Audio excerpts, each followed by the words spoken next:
race and a new endorsement from a former governor. All right, meanwhile, one candidate greeted by protesters at the latest stop on his five-borough tour. Fox 5 Sharon Crowley here with the latest from yet another busy day on the campaign trail. Sharon. Sure was. Stephen, Natasha, Mayor Adams picking up a new endorsement, somewhat unexpected. Former New York Governor David Paterson throwing his support behind the mayor.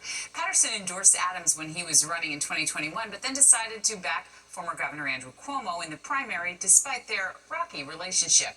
He's now changed his mind again, and here's why he says he's now backing Adams.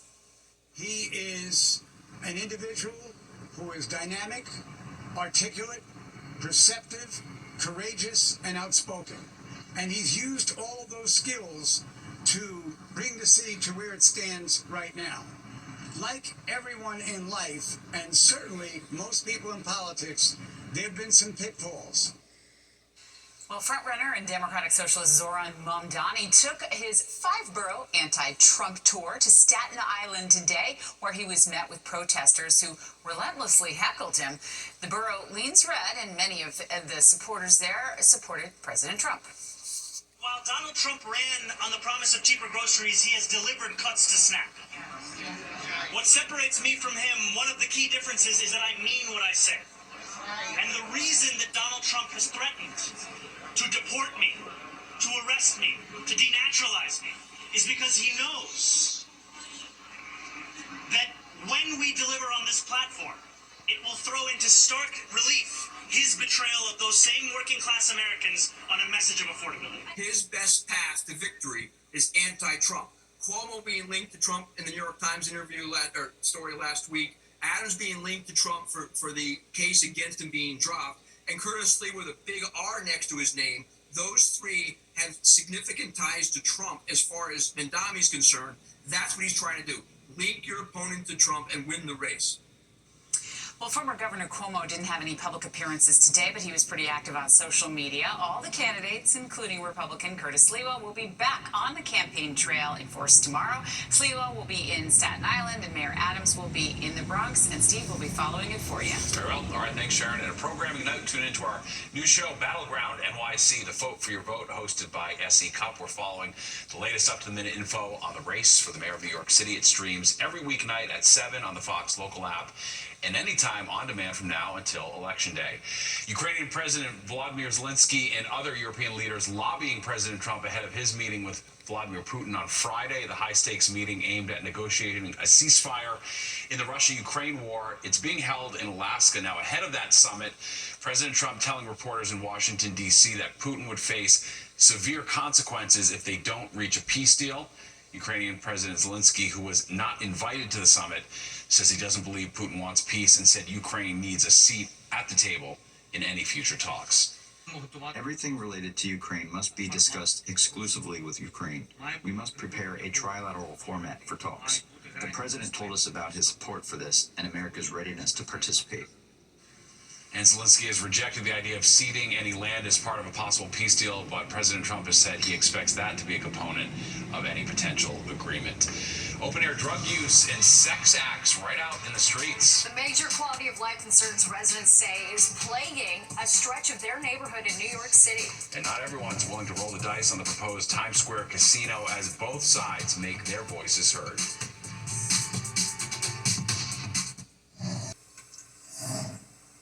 New concerns over quality of life issues in East Harlem. Yeah, from drugs to sex acts. Fox 5's Lisa Evers takes a look at what people in one neighborhood say is happening on their streets. Residents and business owners here in East Harlem tell us they see open-air drug use and even sex acts on their streets and in public parks nearly every single day. And they also tell us they are seeing the police respond, but they'd like to see more. This exclusive image and video, you can see what it looked like at 116th Street and Lexington Avenue when we first arrived. Drug use and users passed out, blocking the store entrance. A short time later, we saw NYPD officers responding to quality of life complaint calls and move the individuals. There are plenty of calls for help. It really isn't safe. It's not safe at all, especially if you got people that's not using drugs at all. You gotta look back here and you got young kids that's seeing it. No, it's not safe at all. Take a walk anywhere in the 116th Street to 126th Street corridor along Lexington Avenue, and you can see people shooting drugs, smoking K2, getting high, and passing out right on the sidewalk. But I done seen people fall out. I saved a couple people too, man. I be having Narcan and stuff. You gotta help them sometimes. The NYPD says major crimes in the 25th precinct are down 14.45% so far this year, a major win. Yet the stubborn presence of local drug dealers and their daily user customers, who can also act erratically from the combo of chemicals, can be intimidating. When I go home, I walk home, I be seeing smoke, shoot it up and they shoot it up. I be telling them to get out the way, like this is sad. And have you seen people having sex in public? Yes, ma'am. Yes, ma'am. It's just disgusting. It's disgusting. This summer, the NYPD initiated quality of life teams to more quickly respond to residents' complaints. A few residents here tell us they are noticing a difference. I think that the NYPD, they're doing a good job of controlling the areas where the high crime is. And so I feel safe. The NYPD says that there has only been one 311 or 911 call for public lewdness so far this year. And they tell us that routine patrols are continually responding to the open-air drug use problem. In East Harlem, I'm Lisa Evers, Fox 5 News. The NYPD is trying to track down a suspect they say stole a dog on the subway. They say the dog's owner was riding a northbound D train in the Bronx on Sunday around 6 a.m. when he fell asleep. When he woke up, the American Bully was gone. Police believe the man seen in these surveillance pictures took off with the dog. Anyone with information is being asked to call Crime Stoppers. Some tense moments for the DEA in Parsippany, New Jersey this morning. Officials say the agents were executing a search warrant in the area of Kingston Road and Route 202 when shots were fired. One suspect was hit and is now in the hospital with non-life-threatening injuries. No DEA agents, thankfully, were injured. And in the Israel-Gaza war, there are talks of a potential ceasefire. According to Hamas, the group met with Egyptian officials in Cairo today. Reports in Egypt say Hamas is interested in a ceasefire, but Israel says it has no plans of sending a negotiating team to Cairo. Meanwhile, Israel plans to widen its offensive against Hamas. Israeli Prime Minister Benjamin Netanyahu says his country will allow Palestinians to leave Gaza during the upcoming military offensive. New York Attorney General Letitia James says her office is suing the company behind online payment app Zelle. James says early warning services failed to protect Zelle users from massive amounts of fraud. She says the app was initially designed without critical safety features such as verified email addresses, leaving users vulnerable to scams. But they failed to do anything about it. James says between 2017 and 2023, users were scammed out of $1 billion, and she wants the company to get that money back. She's telling anyone who may have lost money to contact her office, something Zelle objects to. A Zelle spokesperson said in part, quote, Zelle leads the fight to stop fraud and scams in America. This lawsuit is a political stunt to generate press, not progress.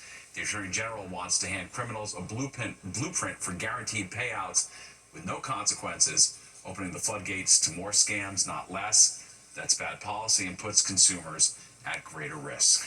Well, the fight over the precious downstate New York casino licenses taking center stage in the theater district. All right, on one side, those who want the proposed Caesars Palace Times Square. On the other, people concerned over what they say could do to the area.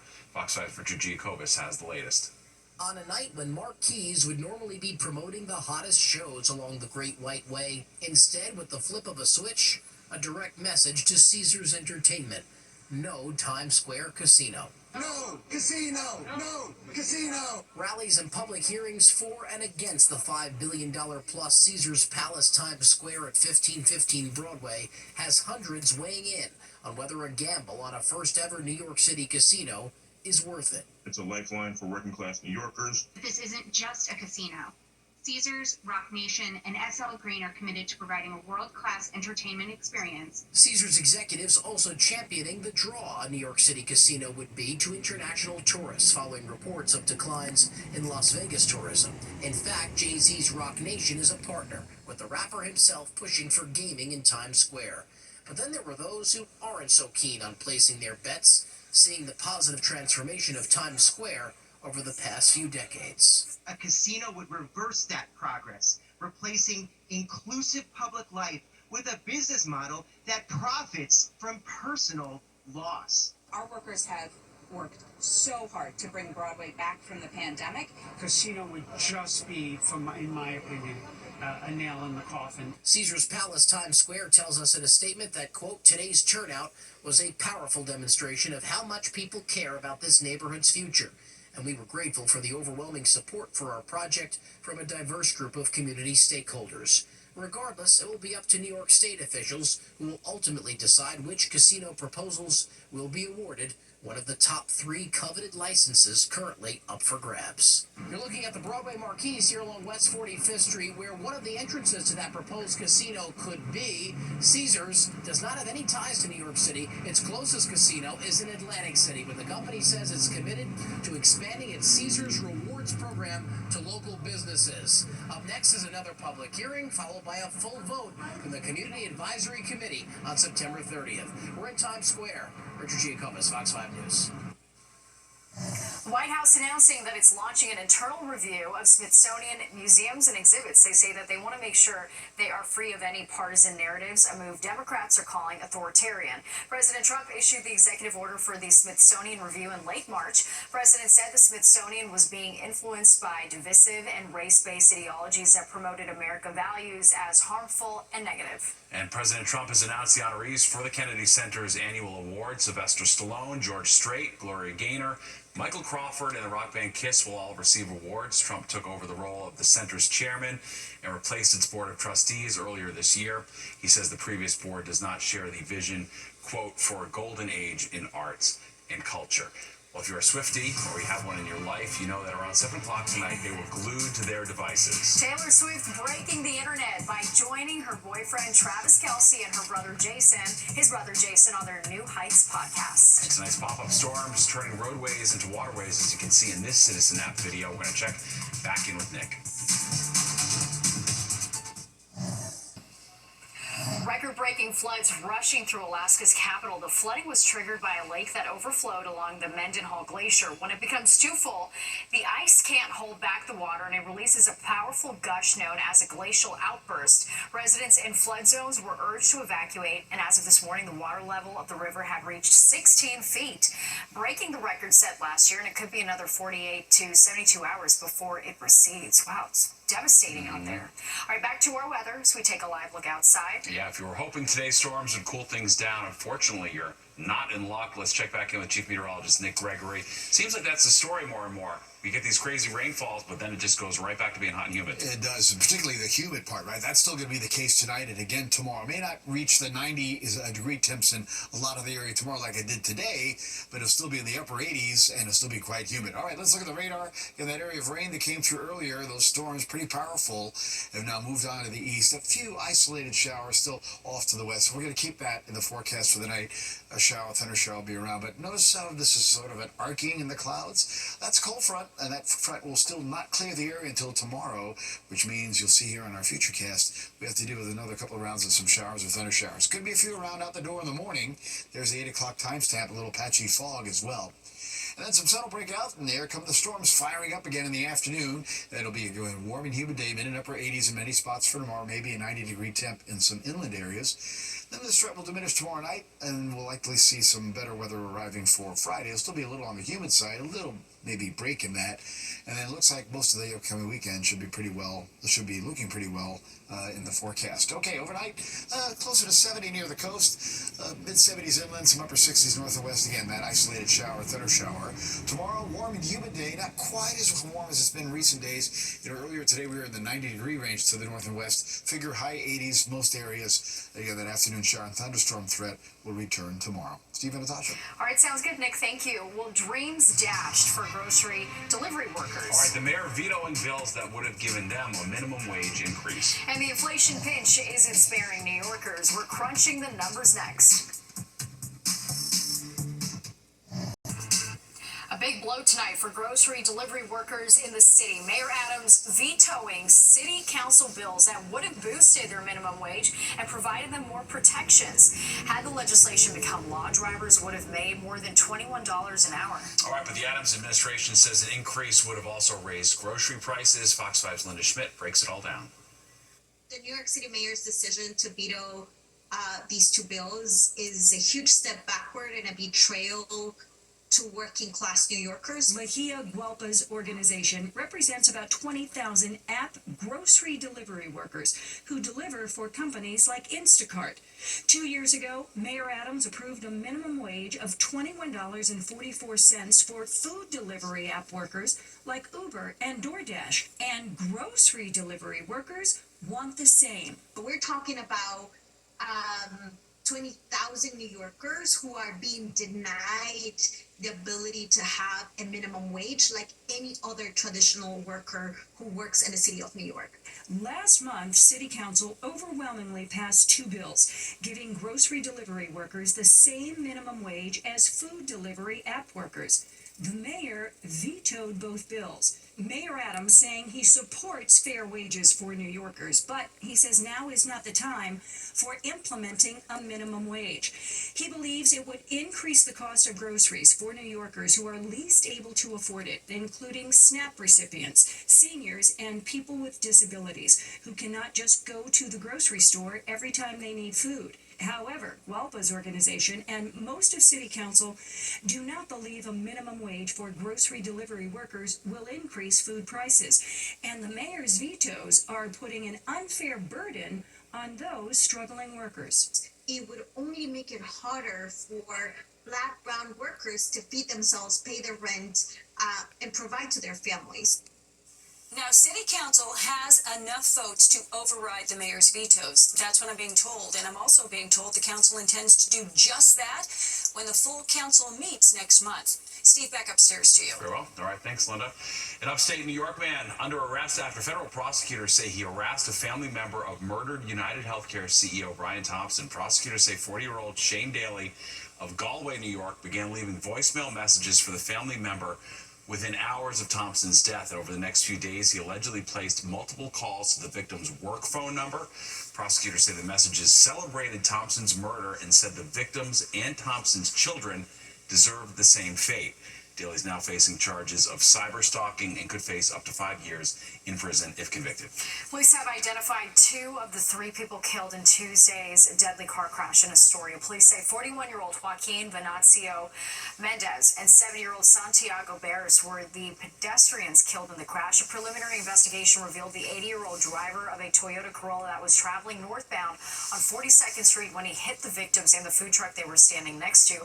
The name of that driver, who also died, has not yet been released. More National Guard troops on the streets of Washington, D.C., 3 days after President Trump announced his administration would take over the city's police department because of what he calls lawlessness in the nation's capital. Trump declared a public safety emergency, which gives him authority under Title 32 of the U.S. Code. More than 800 National Guard soldiers now working alongside hundreds of federal agents and local officers. And police are asking for your help to find a suspect in a subway slashing. It happened Sunday night on board a southbound 2 train approaching the Bronx Park East Station.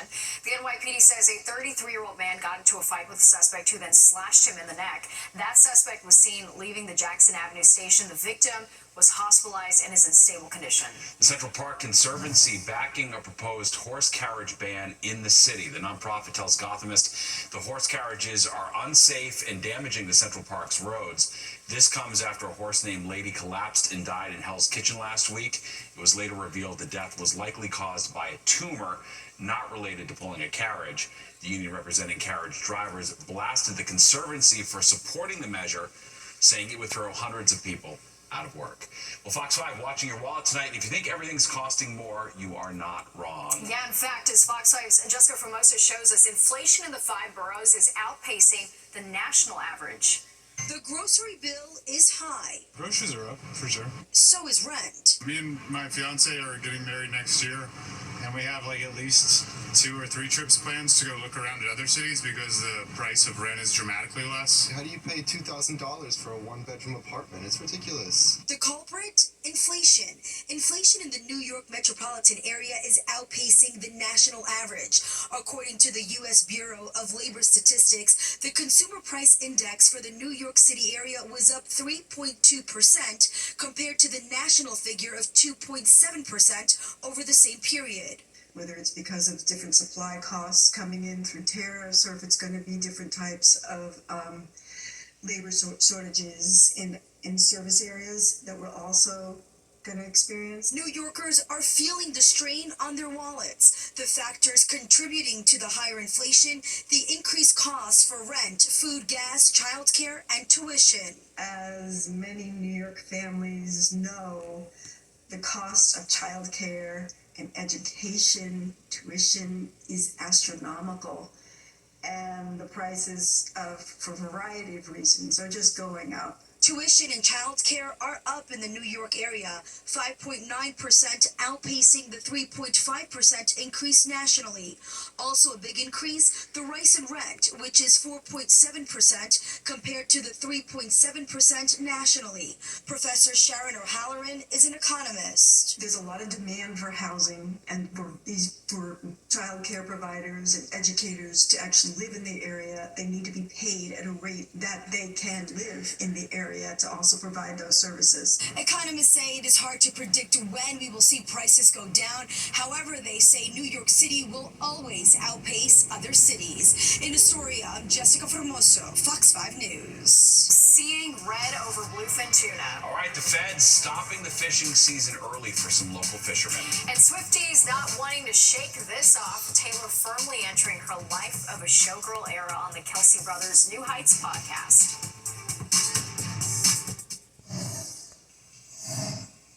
A blow to some local businesses on Long Island, especially during the height of the summer season. That's right. Recreational bluefin tuna fishing is now banned for the rest of the year. Fox 5's Jody Goldberg has more from Babylon.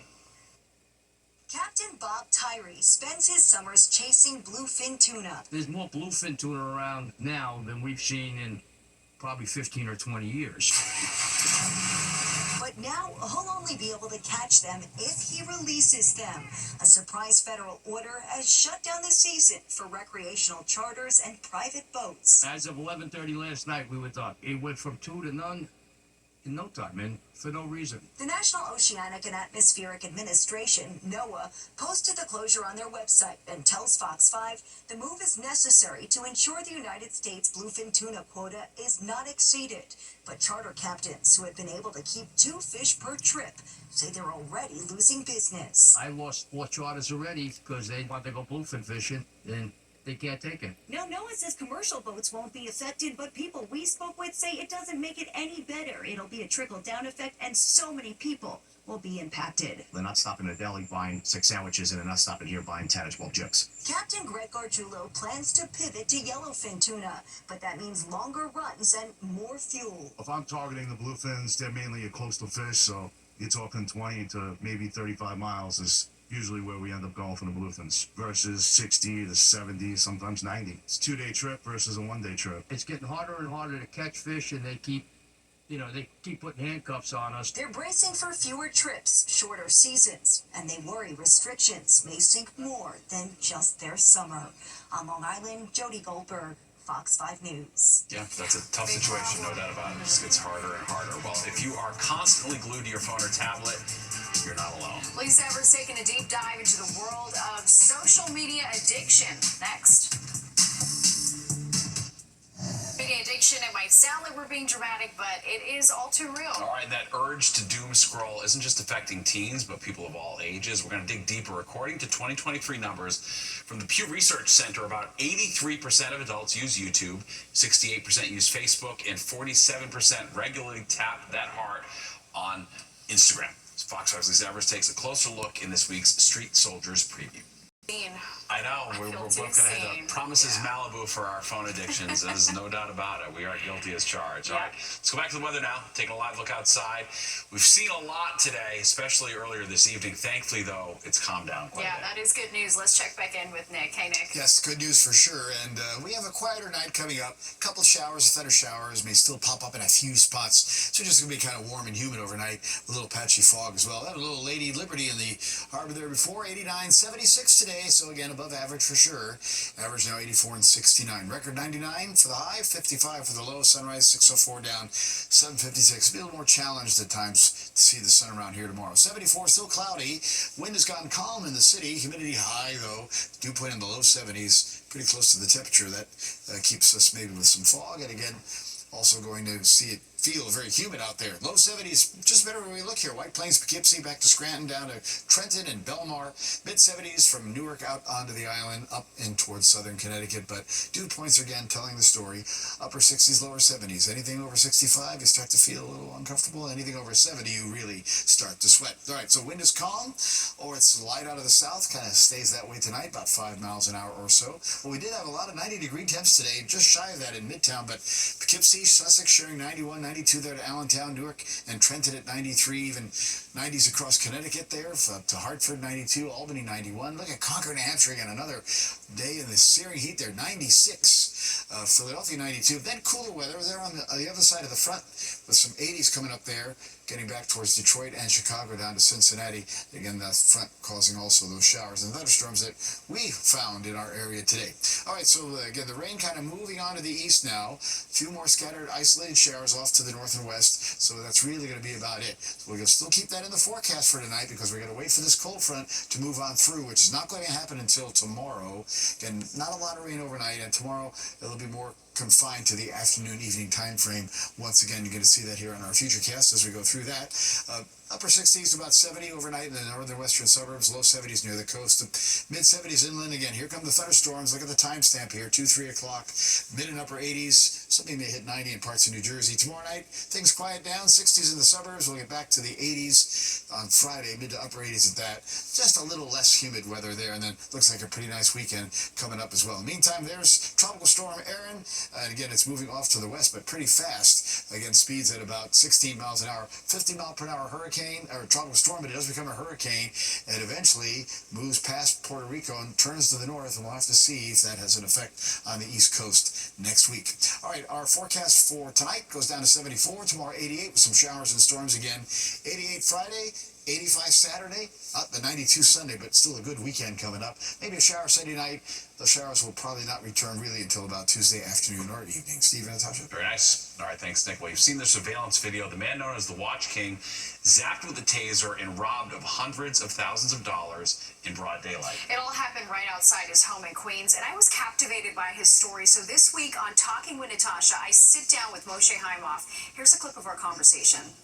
Moshe, you were recently robbed in broad daylight. How are you processing that? I mean, I get scared sometimes, especially at night when I come home or something like that, but you can't live in fear your whole life. You can't let them win. What happened and what went through your mind? At that time, survival. That's all. Just wanted to survive. Then I'll figure it out from there. Middle of the day, you were leaving for work? Yeah, I was leaving my house around 10 o'clock, 10 maybe. And they came from behind, like suckers. They started approaching me straight up with masks and everything, and they tased me. It was like 40 seconds, and they were gone. What did they take from you? A watch, my chain, and 3 bracelets. And my sanity a little bit, and my privacy. Are you worried this could happen again? Of course. Obviously, you carry a lot of merchandise with you, all of your watches. Take me back to how you got into the business of flipping watches. I was 22 years old. I just left the Hasidic community, Hasidic Orthodox Jewish community. And I had no job and no career and no money. So I went to the Diamond District, sold a watch, made $800, and I got hooked. That's a tough business to break into. Yeah, I know. How did you learn to... It's like going to college for hard knocks. This is like street hustle.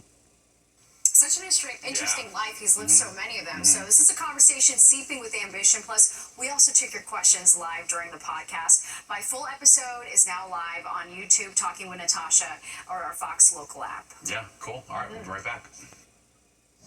Let's famously sang Everything Old is New Again. All right, and as Fox 5's Kendall Green shows us, older music is gaining a new audience thanks to social media. Nowadays, chances are your new favorite song may not actually be new.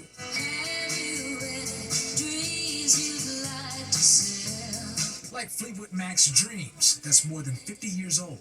It's a pop record, it's a rock record, it has very broad appeal in that sense. But the themes that they're talking about on that record are universal, and they carry over to now. Yet decades later, the song shot up to number 21 on the Billboard Hot 100, and that's because TikTok gave it its second or third win. we saw this happening sort of when TikTok first got its rise during the pandemic. Stephen Horowitz, Variety's senior music writer, says it's due to the song's timeless element, and that's not lost on record labels, dipping into their archives, reviving old music for a new online audience. Now we're seeing a shift where record companies and management companies are starting to capitalize on those moments. We've seen that recently with songs like LL Cool J's Rock the Bells. It just got a music video. Pass the Dutchie by Musical Youth, a hit in 1983, climbed to #1 overseas in countries like Australia, Belgium, and Ireland. Sirius XM's VP of Music Programming, Dion Deasy, keeps the hits in rotation on the Heat every weekend. We play the hottest in R&B and hip-hop every weekend on the Heat. He tells Fox 5 as a host and DJ, when it comes to music, he keeps his eyes on the windshield and the rearview mirror. Certain trends always come back. Certain sounds, certain sonics. Songs like Eminem's Without Me is highly relatable to Gen Z because of its humor, making its comeback that much easier. The youth generation controls the culture. But that trend, dipping back and reviving gems, isn't necessarily new. Kids in the, call it 80s and 90s would dig back to, cultures before them through sampling. You would hear newer songs, newer hip-hop songs contain older samples. The new sampling is done through TikTok. So for artists trying to craft that new hit song that could come back 10 or 20 years from now, it's got to have that timeless element. Music that's truthful and well-crafted and has immediacy. Kendall Green, Fox 5 News. Derek Huff will be the new host of Extra. The Emmy-winning entertainer joined senior correspondent and weekend host Mona Kosar Abdi, as well as longtime correspondent Terry Seymour for the new season. Huff replaces Billy Bush, who revealed earlier this year that he was exiting Extra after 5 years. Season 32 of Extra premieres September 8th right here on Fox 5. All right, and don't go anywhere. We'll be right back. So I wanted to show you something. Okay, what do we got? We got, A briefcase. Yep. Mint green with TS on it. Yep. What's in it? This is my brand new album. We